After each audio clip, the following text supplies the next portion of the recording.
Good evening, everyone, and welcome to the official launch of the Asian American Liberation Network. It's a great day for a launch. What do y'all think of that music from Asian Crisis? Since 1998, Asian Crisis's mission has been to create compelling new music that inspires a Pan-Asian and Asian Pacific American political consciousness through sound. You can check them out on the most common streaming platforms. We are thrilled to have you all joining us virtually at this momentous occasion, almost 2 years, Bobby, in the making. I am one of your co-hosts for this evening. My name is Elaine Abelai Mateo, and I'm joined by my very good friend and Valley High alum, co-host Bobby Roy.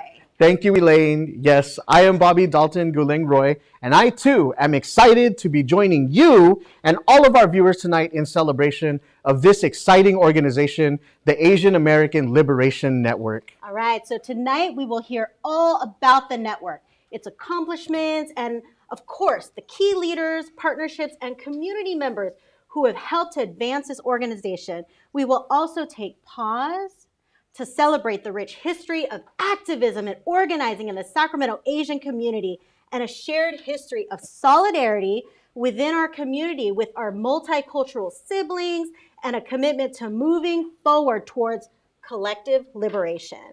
So before we get started, we want to first thank our gracious host, ACC Senior Services CEO Derek Lamb, and our production team, the magnificent Ted Fong, Sean Hidalgo, and Jason Jung, who are overseeing the tech for our show. The network is grateful for the partnership of ACC and the talents of Ted, Sean, and Jason. Thank you all. Yes, let's give it up for them. Put it in the chat, celebrate wherever you're watching us from. But let's go ahead and kick off the evening by first centering the original stewards of this unceded land that we are joining from, the Plains Miwok, Maidu, and Nisenan territories and its people. We acknowledge and give thanks to those who have cared for this land before having it taken from them. And we uplift the communities of Indigenous folks who still live here and fight for survival. We know that land acknowledgement means nothing without commitment to tangible action on the movement for land back. Please find resources on the screen and in our chats on how to support Indigenous people and the movement for land back.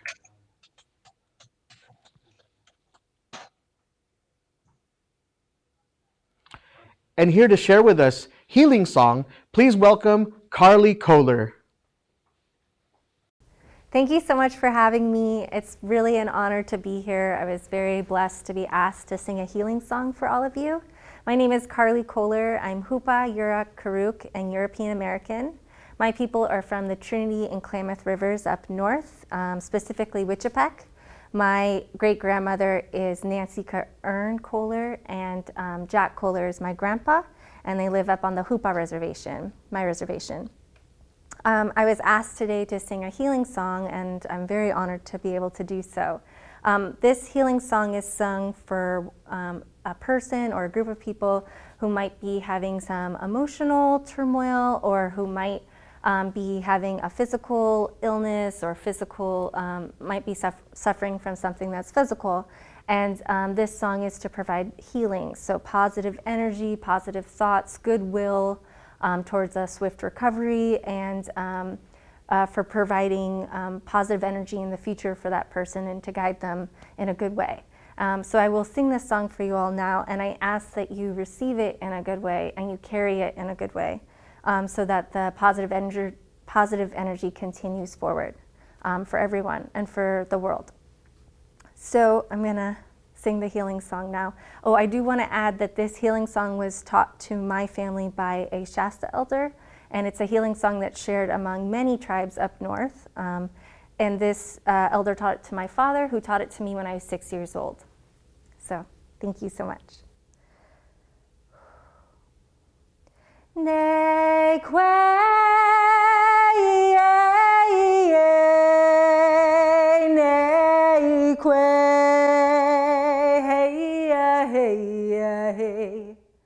hey ahunga hunga hungoe ahunga hunga hungoe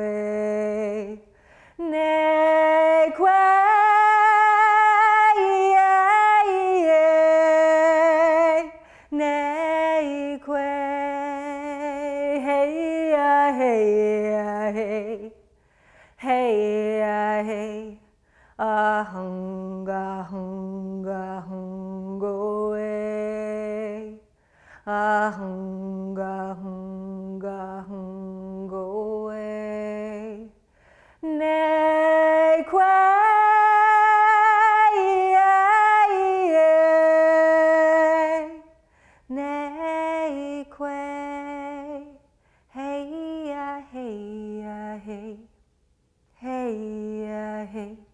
Ahunga, hunga, hungo, eh.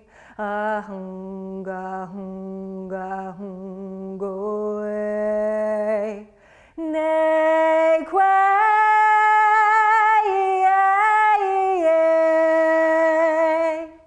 ne que, hey, hey, hey, hey. Ahunga, hunga, hungo, eh. Ahunga, hunga, hungo, eh. Ne que,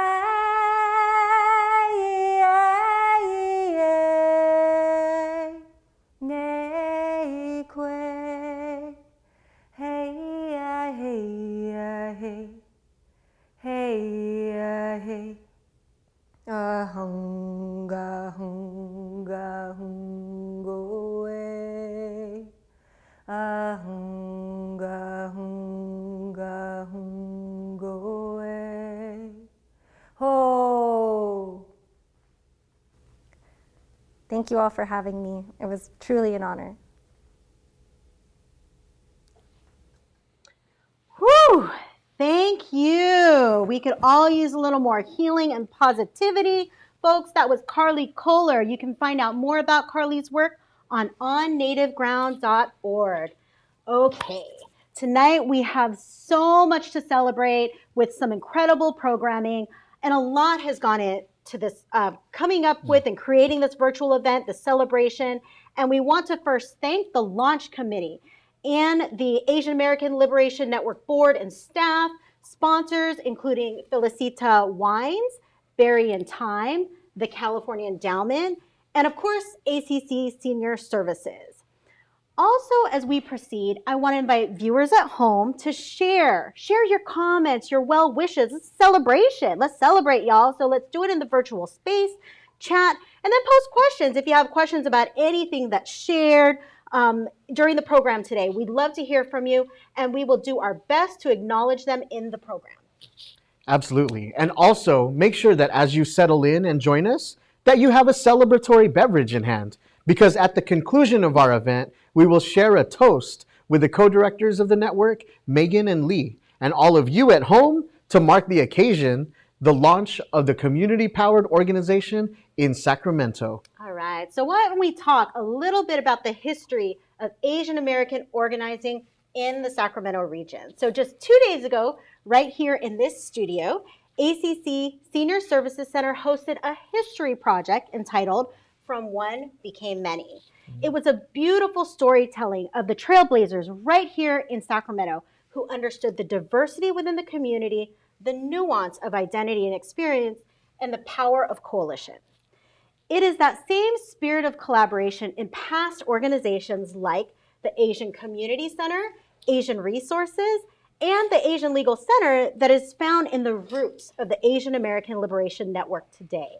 And it's even some of the same folks, the same people in that history, like Jeff Ogata, the incredible Jeff Ogata, and the one-of-a-kind May-O Lee, my mentor, who have guided the network in the present-day movement for equity, justice, and liberation.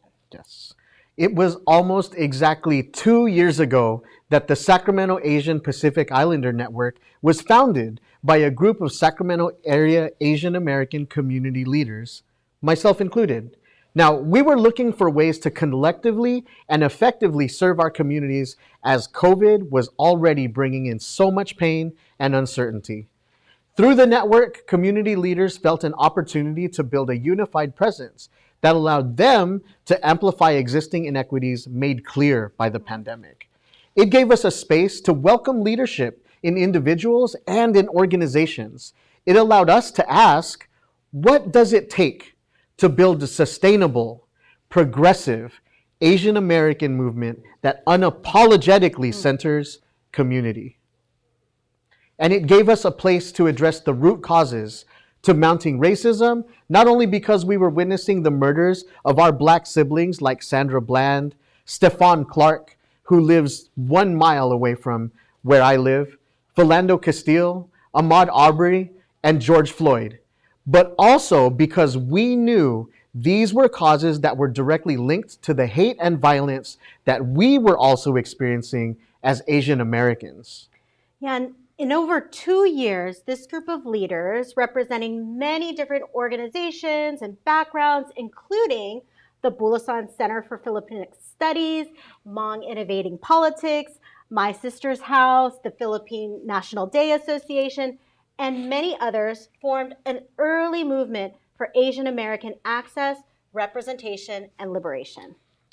You know, one of the network's first endeavors was a partnership with the Philippine National Day Association, of which I'm a proud treasurer of, and we helped to raise and distribute over $17,000 in rapid response microgrants to the Filipino community in the early stages of COVID. Yes, and when the Sacramento County Public Health Office was searching for testing sites that could effectively serve communities of color, it was the network, including my co-host Bobby and TEDA Pediatric Health, who stepped up and created one of the first culturally and geographically accessible COVID testing sites in the county. They were also one of the only sites to be able to test young children, and since its launch, TEDA Pediatric Health has administered over 20,000 COVID tests to area residents. And in 2020, the network and many partners co-hosted a number of virtual town halls and events around COVID. Rising Up was a public virtual town hall addressing the rise of COVID-related anti-Asian hate and violence. The event featured Sacramento Asian American community and civic leaders on topics such as civic representation, ethnic studies, and health access. In late 2020, the network, along with the Bulasan Center, Pacific Rim Heritage Foundation, and My Sister's House, co-hosted Conversations During COVID, a 3-part virtual series focusing on topics like youth, the elderly community, and civic engagement during the pandemic. One of the network's greatest accomplishments during COVID was a very strong partnership with Councilmember Mai Vang's office in early 2021. Where they helped to develop a multicultural and multilingual community-centered model for equitable COVID vaccine distribution. This work ultimately led to the founding of the Sacramento Alliance for Vaccine Equity, also known as the SAVE Coalition. SAVE is a community partnership connecting the most impacted Sacramento neighborhoods with COVID vaccines through language, digital, and transportation access. To date, the coalition has helped to vaccinate over 12,000 residents in Sacramento. And what amazing work. In 2021, the network leaned into addressing systemic inequality and finding solutions in solidarity and healing. They were part of the steering committee for the Anti-Asian Hate Community Convenings, a series of 3 conversations with several local AAPI community-based organizations and leaders, which serves as a space to acknowledge systemic racism impacting Asian American residents and identifying actions needed to achieve and sustain racial solidarity, equity, and community healing in Sacramento. With the help of the API's Rise Fund, shout out to API's Rise, and the Stop API Hate partnership with Asian Americans Advancing Justice, the network continued various projects and advocacy on addressing anti-Asian hate and building community-led, community-rooted solutions, including Showing Up, a continuation of their conversation on anti-Asian violence and the history of rich activism in the Sacramento Asian community. The network mobilized with multicultural partners to address racist incidents in the Twin Rivers Unified School District, and as a result, successfully advocated for increased investment and resources for students and ethnic studies. They also convened a nonpartisan roundtable between area Asian American community leaders and candidates for the Sacramento County District Attorney seat, covering topics such as community solutions, community-rooted solutions to public safety, APIs in the justice system, and building trusting relationships with public safety institutions. Absolutely. And with community at the center, they also served as the Asian American partner for the Sisterhood Collective, a multiracial policy project. The network created healing and power building spaces for over 15 young Asian American women ranging from 16 to 26 years old. And during Filipino American History Month in October of 2021, the network co-hosted the first ever Magkaisa event in Elk Grove. With over 250 attendees, the event amplified Filipino American identity in one of the fastest growing Filipino American cities in the state. It also marked the first ever declaration of Philam History Month among all three governing bodies in Elk Grove: the City Council, the School Board, and the Parks and Fire Special Districts Board. And today, over a community formalization process, again, community rooted, and with the guidance with many trusted elders, organizations, and leaders, the network has grown to over 40 volunteers and organizers, an informal network of over 15 organizations, and an incredible founding board of directors and some amazing, phenomenal staff. The board of directors is always such a critical piece of the health of any organization and the way it stays connected to who it serves. But for the network, I imagine this group is particularly special in that they have been tasked with building this organization from the ground up, founding the organization. It's a huge deal. And so we're really excited because we have the founding board of directors here with us tonight. So let's meet this small but mighty group. All right, let's start off and say hello to everybody. Welcome. Thank you for joining us on this special day and congratulations. We're going to go around and have y'all introduce yourselves, tell us about a little bit about yourselves and your work with the network. We're going to start with our chairperson, Dr. Robin Rodriguez. Hi, thank you so much, Elaine. I am Robin Rodriguez. I am the founding faculty director of the Bulosan Center for Filipinx Studies, which is based at UC Davis. And in my capacity as director, I helped to bring folks together, that same initial group that eventually became the network. So I'm really, really proud to see 2 years hence how much we've grown, and really excited to continue to be able to steer this organization forward as its chair, as its interim chair. Thank you. All right, next we'll go to Vince.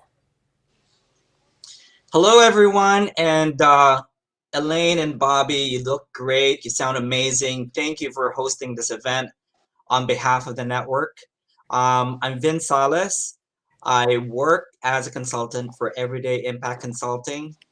I've been involved fairly early on with the network, helping to write grants for the organization and do some fundraising events. For example, the grants that Bobby spoke about for the Filipino American community, helped to organize that with Bobby and Megan and Rosie on behalf of PNDA. So I'm very, very excited about my participation and engagement with the network at this time, and hoping that you all will join us in amplifying the voices, the progressive voices of Asian Americans in the Sacramento region. Thank you. Thank you. Let's hear from JJ. Howdy, y'all. I'm JJ. I am the board secretary. I also helped chair the committee to host this launch event. I'm so happy to see folks here. Absolutely loving it. I help out in every way possible that I can. I'm an advocate. I'm a technologist, and I try to use those skills wherever possible. Great. Next up, Josh. Hello, and thank you for having this event and for all of you participating. I have been a recent addition to the board just last year, and I am so honored to be part of such a progressive Asian American liberation group who's trying to make sure that our voices are heard, our concerns are heeded, and look forward to this great event and participating in the future. Thanks all. And then last but not least, Jason. Hi everyone, my name is Jason Jong. I'm joining you here in the studio. As a native Sacramentan, I am so grateful for this opportunity to give back to the community, to participate in an endeavor that seeks to elevate progressive voices, that builds on the legacy of our leaders, and to be in space with the existing board of directors and our amazing staff, and to join you all here today. And I can't wait to get started and to continue this journey. Great. Thank you all so much for joining us. We appreciate your leadership, and we look forward to building together. You know, Elaine, I've been waiting for this for a long time. Did you know that the network was the recipient of an API's RISE Fund grant in 2021? I did know that. The grant was a project to bring awareness to anti-Asian hate and violence and address anti-Blackness within our own community. With this grant, the network continued its series on anti-Asian hate and violence after Rising Up with a part 2 conversation on activism and cross-cultural solidarity in the Asian American community. Showing Up featured OG organizers in Sacramento, like the aforementioned May O. Lee, Marielle Tsukamoto, and Dr. Chim Seng Yang, as well as young leaders like Asia Lee and Richard Carrillo. The virtual series was capped off with the making of a final piece, a special short documentary called Lifting Up. And this network and the API's RISE Fund collaboration features the unique stories of Sacramento Asian activists on intersectional organizing and movement building.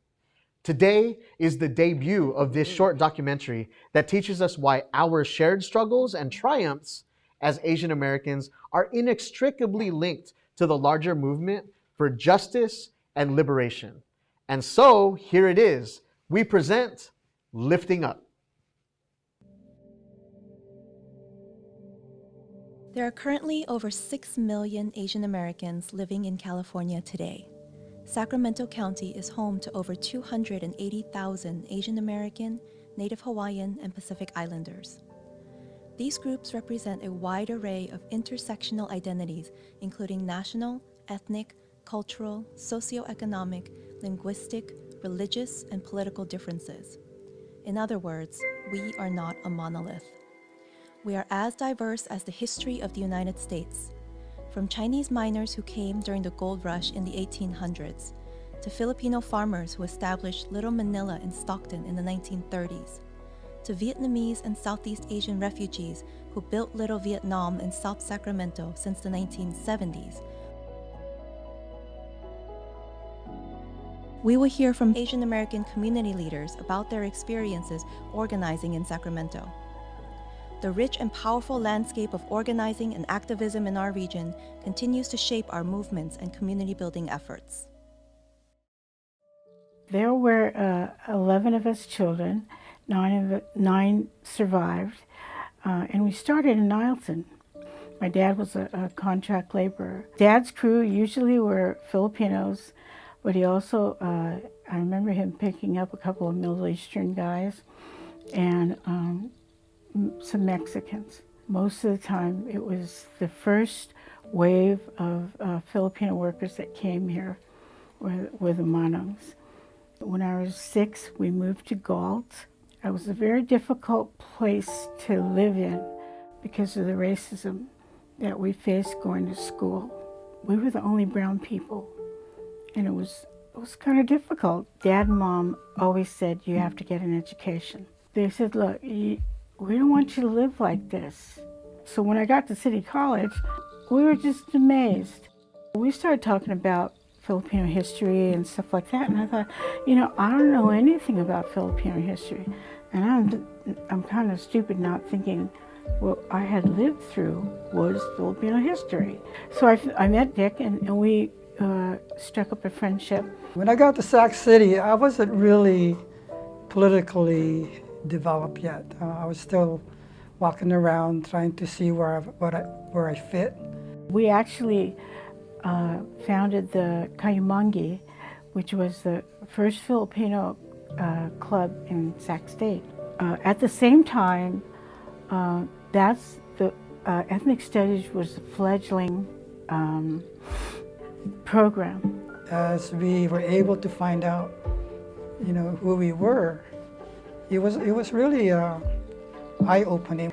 So we were trying to develop a culture on campus. The KDP, which was the Katipunan ng Demokratikong Pilipinos, was a left Filipino organization that was drumming up support and doing education on the anti-Marcos issue in the Philippines, and trying to educate people here about our Filipino-American history. KDP, as a national organization, did a research on each community and trying to figure out what can we do in this community that would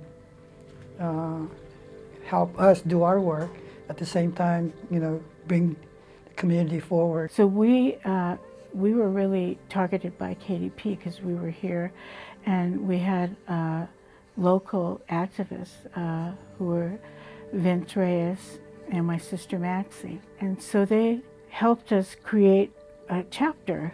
We did poetry readings, we did guerrilla theater, so we made skits, and then we also learned how to sing nationalist songs, and we also took classes in imperialism and capitalism. What our goal was as a chapter also was to develop a progressive movement in our Filipino community of Sacramento. We would go in the streets to fight against racism and look for justice and equality.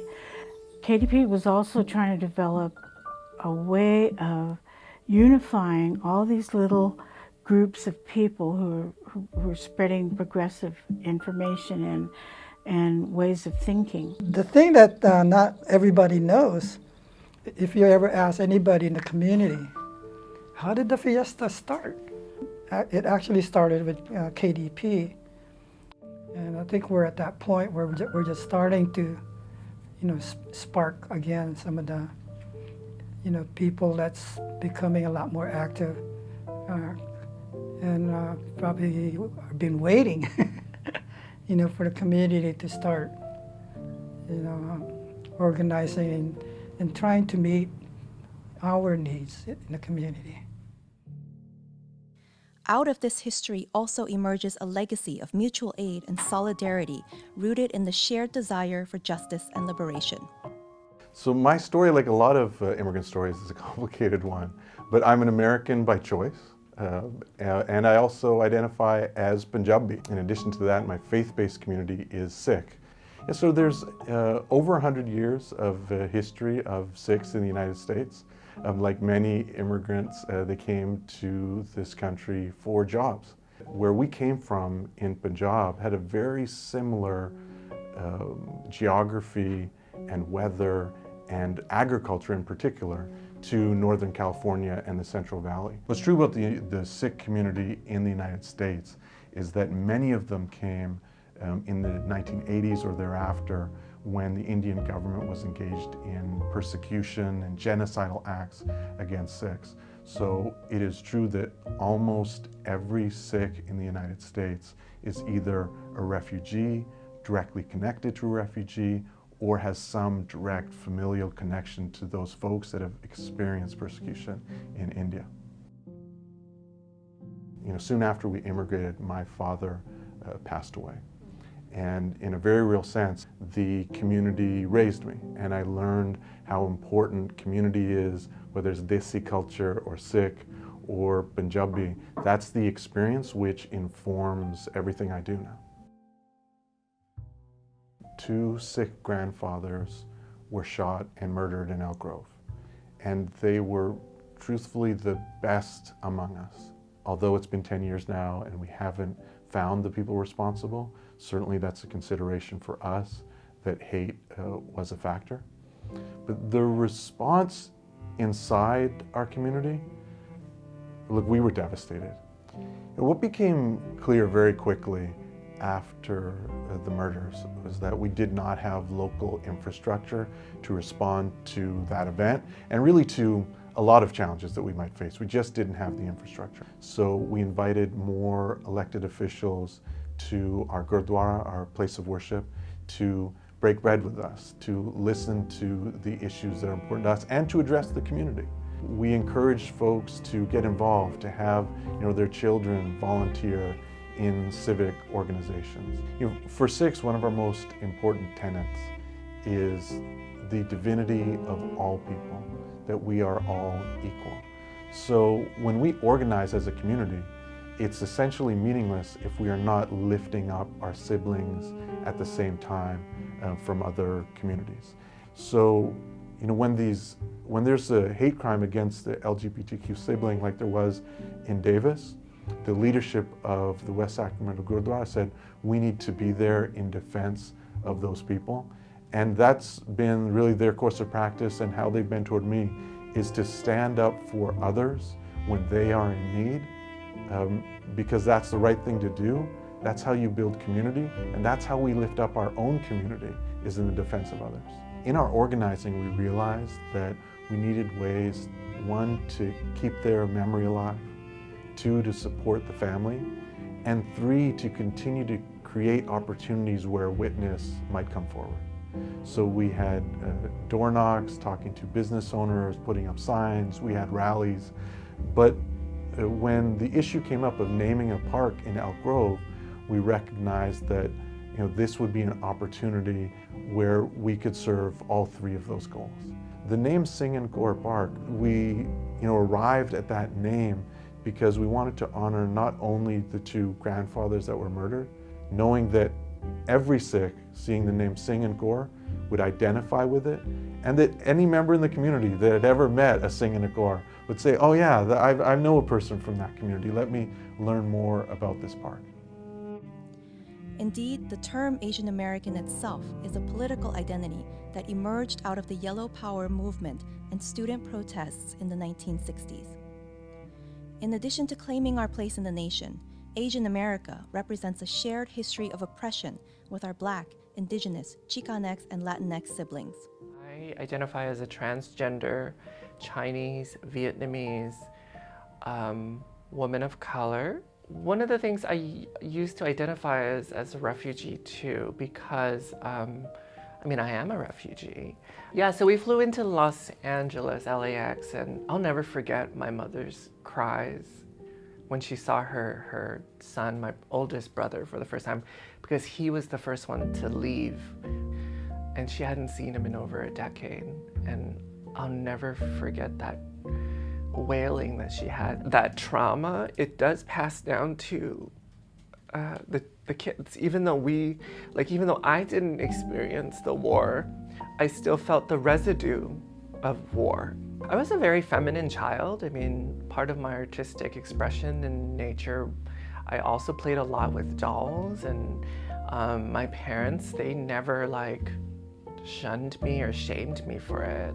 It wasn't until I entered the American school system that I started to really feel how gendered and binary it really was. I was informed of my queerness and I guess womanness and all of the intersections that I was at in regards to my identity. I was informed by violence and the lack of choices and the messages that I received. I internalized a lot of that for a long, long time. I came out and I was loud and I was proud.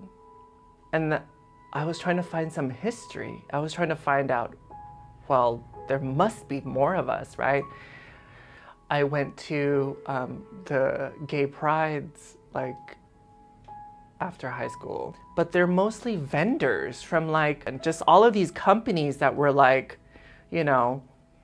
hip and progressive at that time. And that's what I always understood about Pride. I didn't know that it was a resistance against the state violence that was happening. I didn't know that, like, you know, the first, or, you know, historically the first Pride, which was Stonewall, I didn't know that history. My understanding of Pride, at least corporate Pride, was gay Coachella. You know, 2019 was a very pivotal year for us to, we had to do something. They formed the Still Here Coalition, right? Still Here, hearkening back to Miss Major, Griffin Gracie, who was also there at Stonewall, right? And so we formed the Still Here Coalition, and we organized, it was a major, big trans march at the Capitol. We wanted to reclaim our history. There were many organizations, many community, different community, like Latinx community came in. The Black community showed up, Black queer trans community. So many different people showed up. 2019's Pride was, it revealed the great divide between our community, exactly as the corporate state wanted us to, which was that they stole our narrative. And of course, people wanted to celebrate being able to wear rainbow and get on a float and, you know, walk down the street. But Pride is a class issue. Pride is a gender issue. Pride is a race issue. Yeah, these were all the identities that, that I've learned to be at peace with. We're relying on the next generation of activists and youth to learn what they've grown up with here in the United States and to apply it to lift up not only the Sikh community, but really all communities, which is consistent with our faith and hopefully how we've raised them. The struggle will continue, and I think that the struggle for liberation, you know, not just queer liberation, but liberation for all people of color, liberation for all working class people, liberation for women, right? I think there's a lot of hope, without a doubt. The purpose of this project is to lift up this shared history, as well as the vast hope, joy, and wisdom of Asian American activists in the Sacramento region.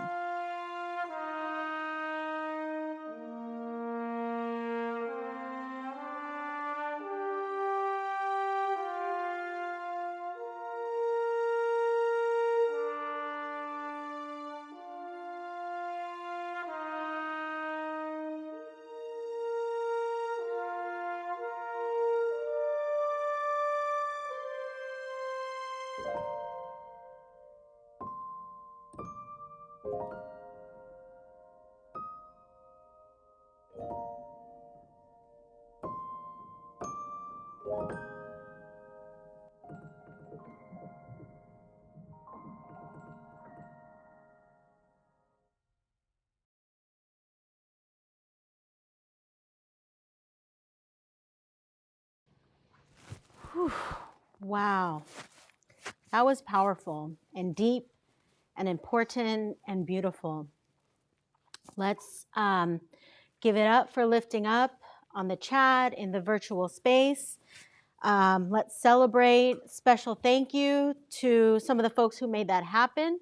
The Social Changery, Behold Studios, Tower of Youth, and Tiffany Detour Design for their parts in that beautiful, beautiful production. And let's welcome our special guest today, the incredible organizers featured in Lifting Up. Liz Fenkel, who is joined by her husband Tim, Amr Singh Shergill, and Nia Nguyen. Welcome and thank you all for joining us.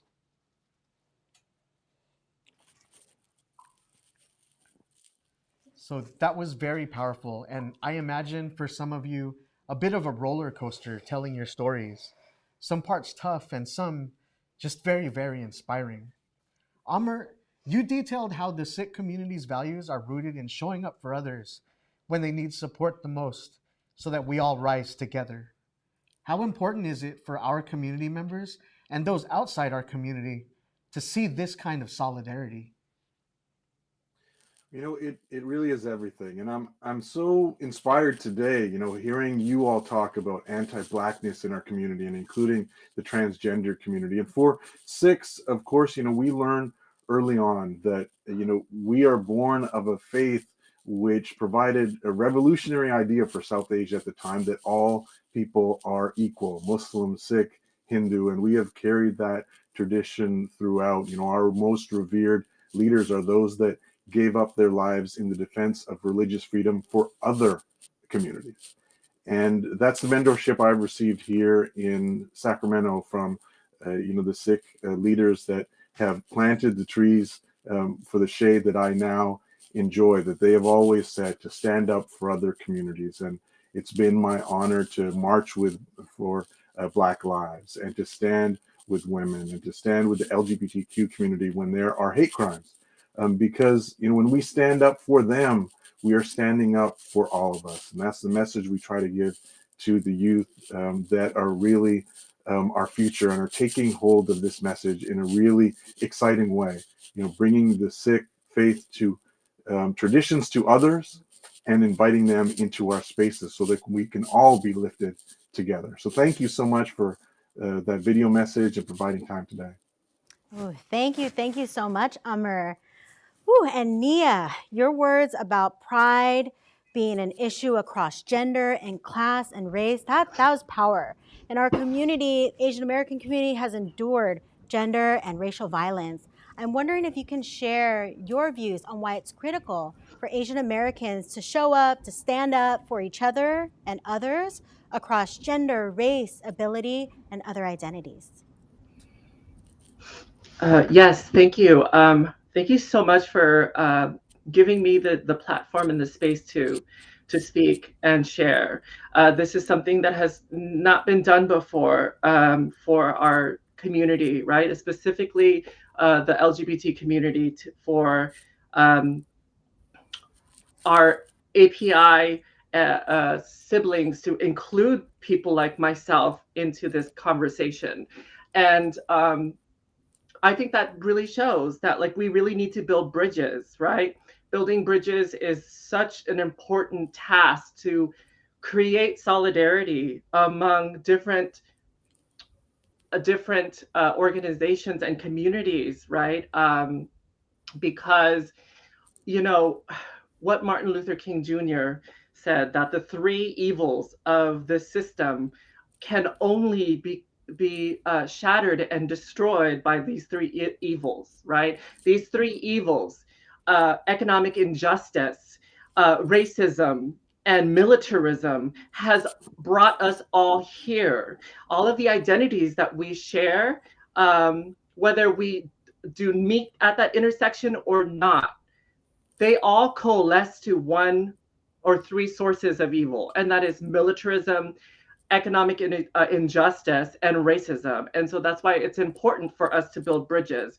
One more thing about building bridges: when we are building bridges with our communities and other communities that are not like ourselves, it is crucial that we understand that we come from trauma, and to be trauma informed, and to have some grace and empathy and compassion for our siblings, especially our Black and Brown people, being constantly traumatized day by day, is very important to build bridges. So that's all I really have to say about that. Thank you.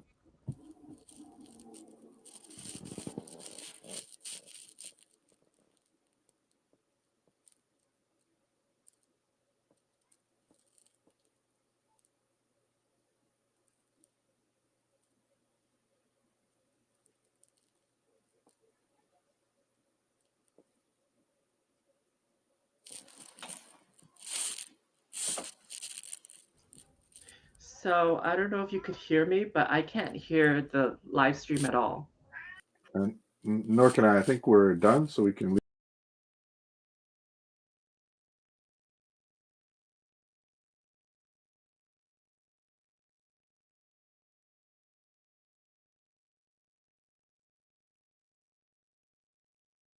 and through this piece.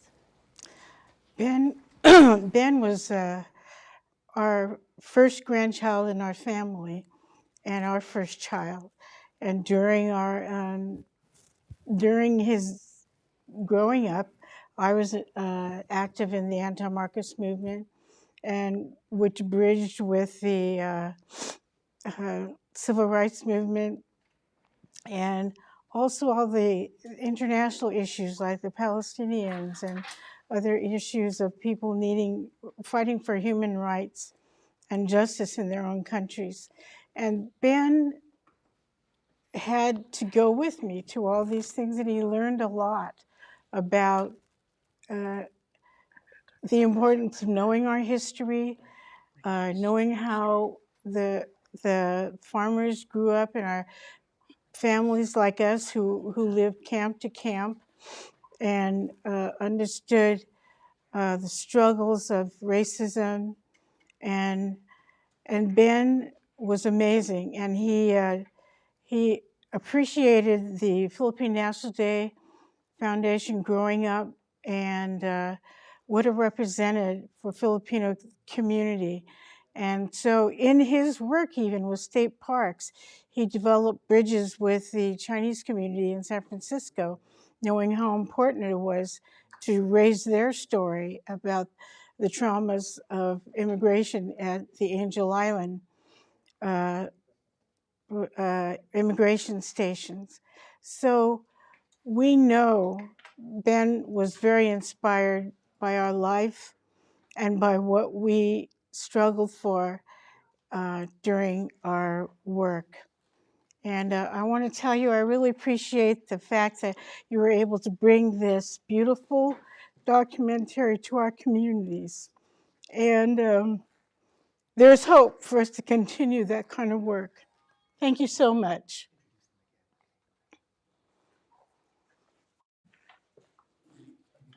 Thank you, Liz and Tim. Yeah, thank you so much.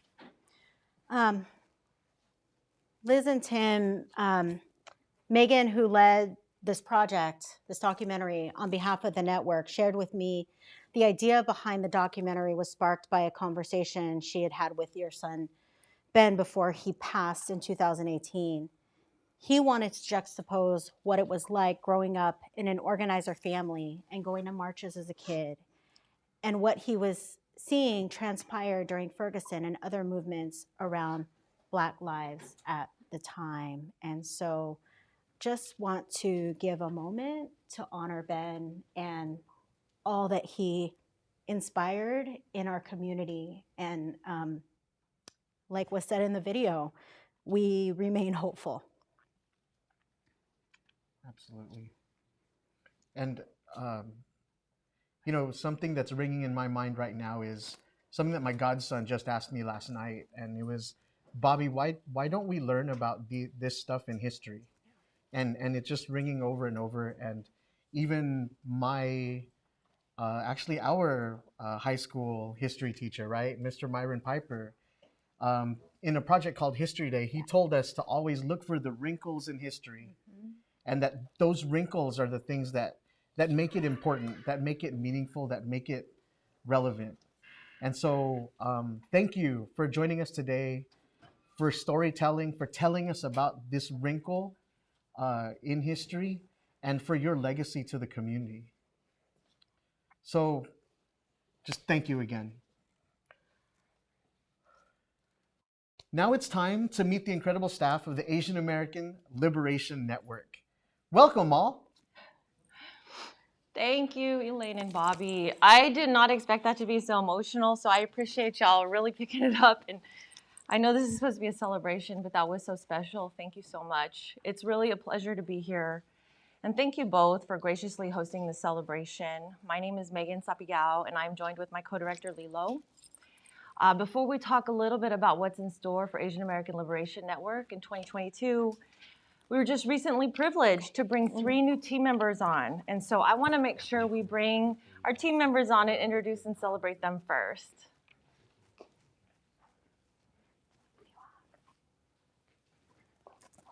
We'll wait for them to get on. All right. Hi, y'all. I see you now.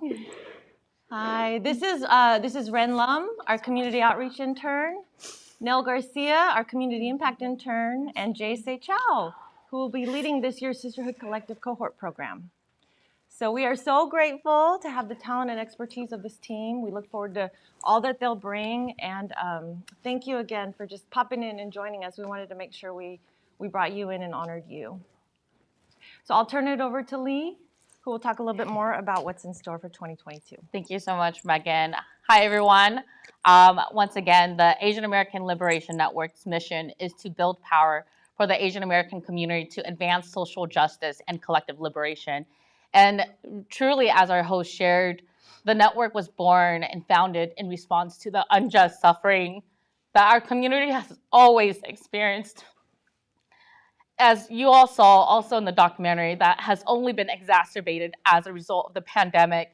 And truly, as we were building this organization, we came across this quote that truly captures the essence and the spirit and the leadership behind this organization. And it is, those who are born in storms are not afraid of the wind. So with the audacity to dream of greater outcomes and living conditions, bold, accountable leadership, and liberation for our community, we have prepared many exciting programs and campaigns for 2022.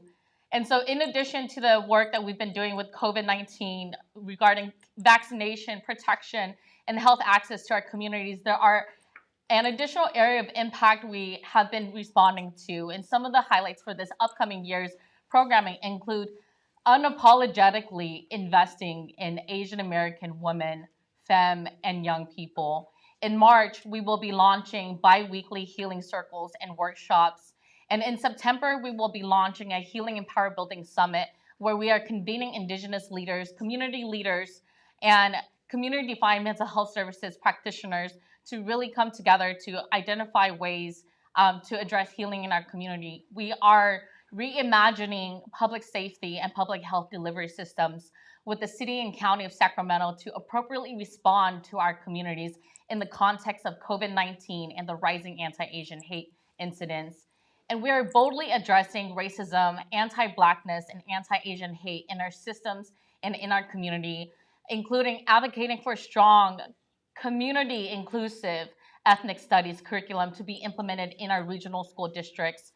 We are hosting community workshops on anti-racism, and we're working in coalitions with our community leaders and convening public officials and engaging experts in hate crimes and public health to address racism at the systemic level.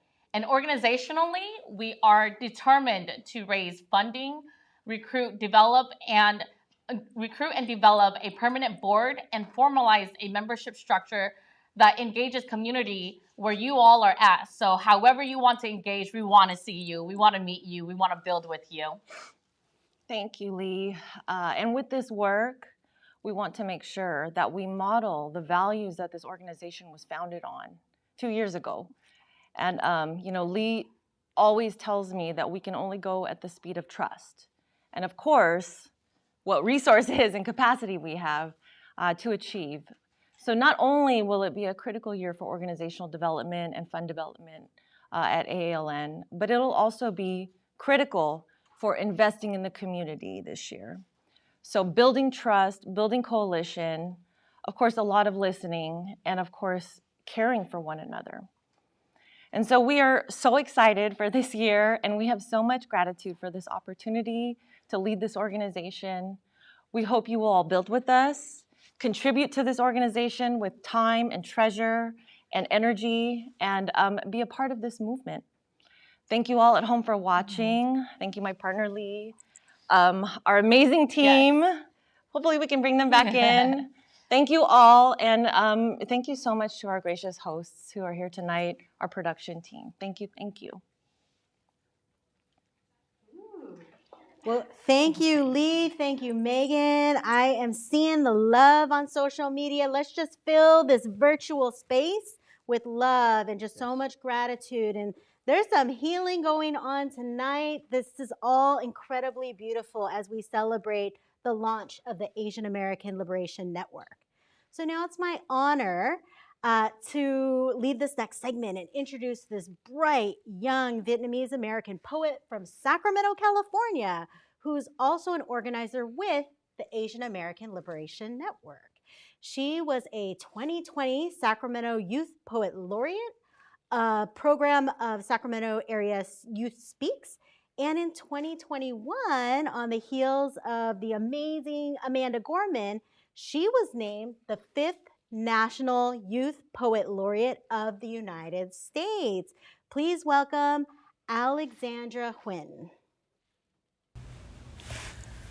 Thank you for that kind introduction.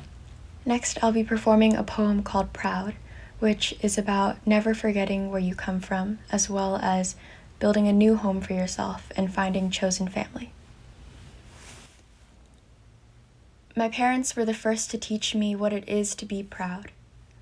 I remember the feeling well, like finally winning the lottery after buying every ticket. $2 won for the first time I received an A, $10 for remembering to say hi to my aunties even if I am shy, $20 for wanting to be an accountant because stability is the cornerstone of success. 19 years have passed, and I have accumulated all of this wealth with no interest. This life may be expensive, but I still do not know how to pay for things myself. I am only familiar with the foreign currency doled out by my mother and father, and I can never seem to make any use of it. I am told there is only value in living for yourself, but I do not think I could live with myself if that meant leaving behind the people who have for so long lived only for me. Do not tell me that I will stop missing home once I find another place to lay my bedsheets. I will stop missing home once I forget my way to it. And isn't that worse? The fires that take the most from you always happen when you are not watching.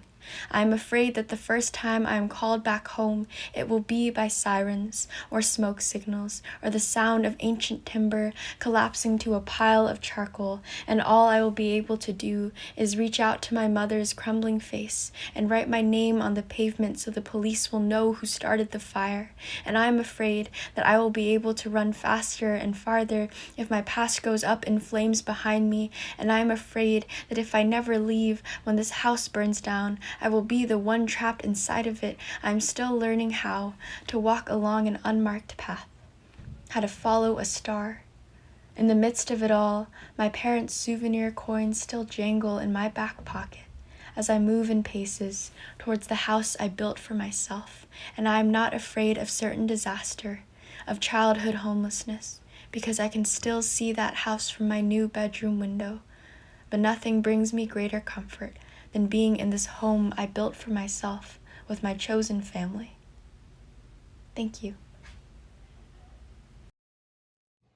Wow. Thank you, Alexandra, and thank you for coming in from your dorm room at Stanford University.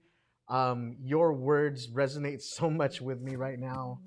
Having, souvenirs from our parents, from our loved ones, and just being able to build a home with people that we choose to be our family. So thank you so much.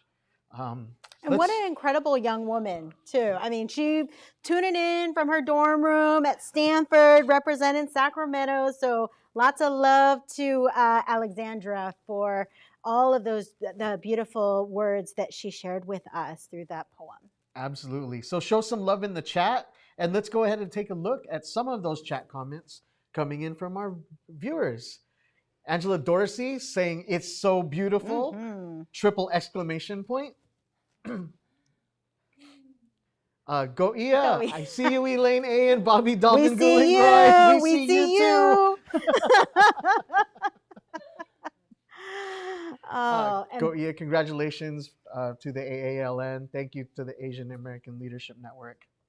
Oh, Rosie with some Filipino pride. We got our Pinoy pride. Yeah, Filipiniana. Yep. Represent. Oh, where can we donate? Goia, just out of curiosity, So where can we donate? We'll get to that in a moment. But so glad you asked. Stay tuned till the end of the program, and we'll be sure to comment on that. Absolutely. All right. So wanting to thank you all for your reactions and well wishes. Oh, there's some more coming through. Dave Tamayo. Yes. Dave Tamayo, Anel Garcia. Shout out to Dr. Robin Rodriguez. Yes, Ooh, ooh. shout out to Dr. Robin Rodriguez. Absolutely. Lots of love to Dr. Robin. All right, who else we got? Okay, go Oh. Ia with the donation. She's so quick. Thank you. First donor, don't let me be the only donor tonight. Well, Yes. you will not be. We will get there. Jinky Dollar, thank you, everyone. Heart, heart, heart. Love, love, love. Feeling the love, everybody. Maki, thank you, Nia. Oh, yes. Thank you, Nia. Vince Salas, thank you. Board member Vince Salas, thank you, everyone. you. And API's Rise Fund. Nikki, wow, so empowering. I feel the same way. Maria Hernandez, honor to work with everybody on the project. Hearts, hearts, hearts. We love it, Anel. We see you. Tiffany Detour. I'm not crying. You're crying. We're crying. Everybody's crying, and it's beautiful to cry. It's okay to cry in this space. This is a safe and healing space.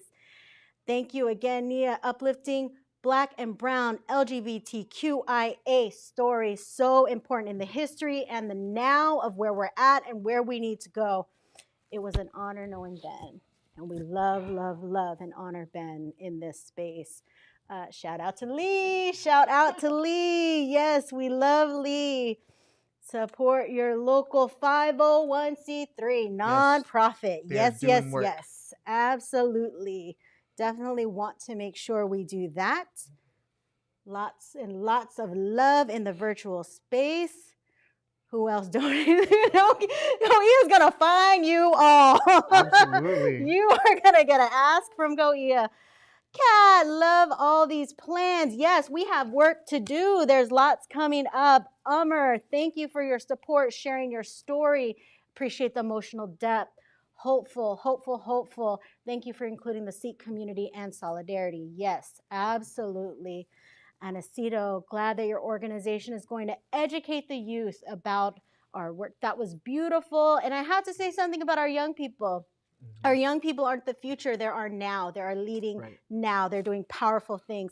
Mona, I see you. Jennifer Lai, we see you. Beautiful, beautiful. It is beautiful. This is a very, very beautiful space. Absolutely. Vince just donated, y'all. Thank you, Vince.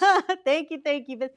Jeff Ogata, heart to Jeff Ogata. Inspiring words from Jeff.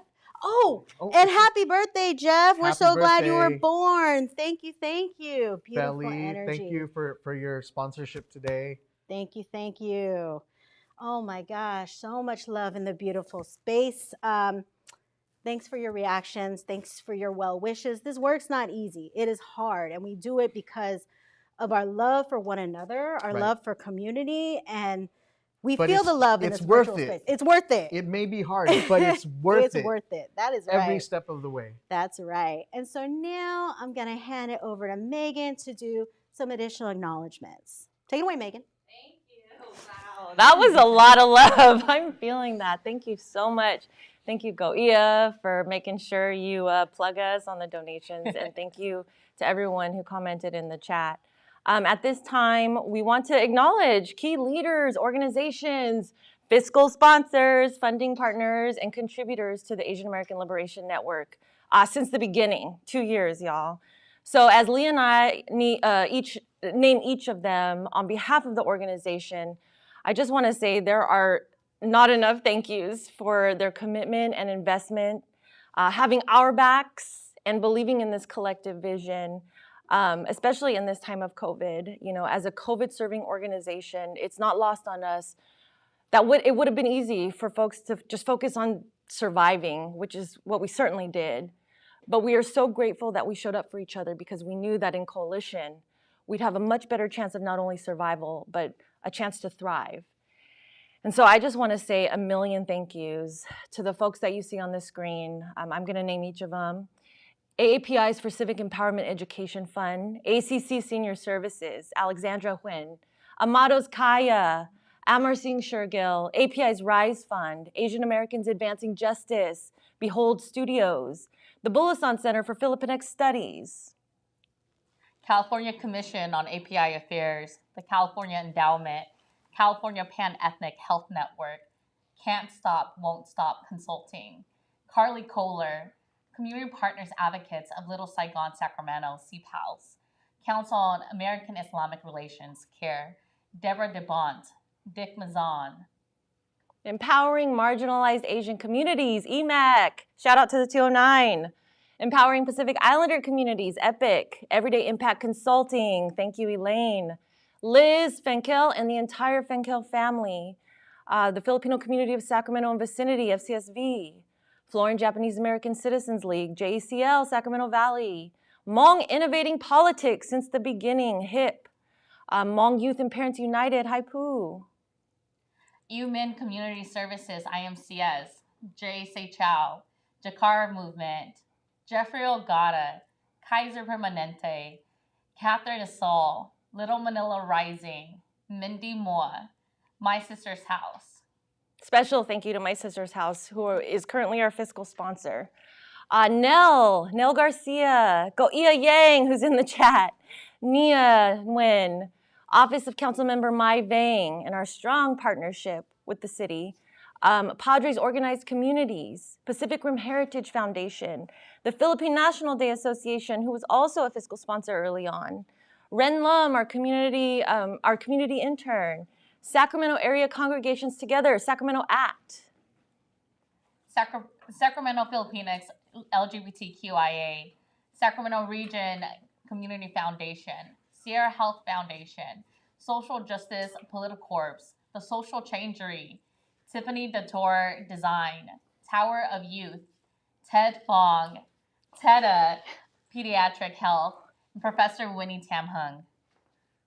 So as you can see, there is just so many partners who have contributed in one way or another to the formation of this network and have gotten us to where we are today. And you know, I'll never forget when we first started this organization. It was some of these leaders that sat at the table and really envisioned together, myself included. And they, you know, as we set out on this, I took this position and I said, let's do this.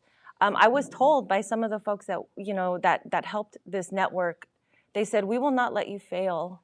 We believe so powerfully in this vision, and we know this is so needed, that we're gonna do this together. And so thank you so much, just to all those folks, to everyone in the chat, to the young people. God, the young people are really what is the foundation to this movement and to this organization. So thank you all.